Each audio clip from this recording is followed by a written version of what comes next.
başlayır rəvayətim. Amma bu başqa mövzudur, mənim bildiyim budur. Azərbaycanımda, igidlər məkanımda, Laçın rayonumuzda var, tanınmışdır aşkar. O cənnət Qarabağda, Cəsurda var, Qoçarda, qardaşımız Bəxtiyar elə qazanıb etibar. Xalqına xidmət eləyib, hamı ona diqqət eləyib. Laçının Ərikli kəndi həmişə qədir biləndi. Çox oğlan yetişdirib, torpaq üçün pay verib. O oğullardan biri çəkilməyibdir geri. Adı da Bəxtiyar idi, dağ kimi ucqar idi. Özü Laçın balasıydı, düşmənin bəlasıydı.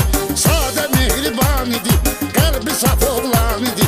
Azdı o cür oğullar, onun tutduğu yollar. Heyran eləyib hər kəsi, xoş idi hər kəlməsi. Söhbətin əsnasında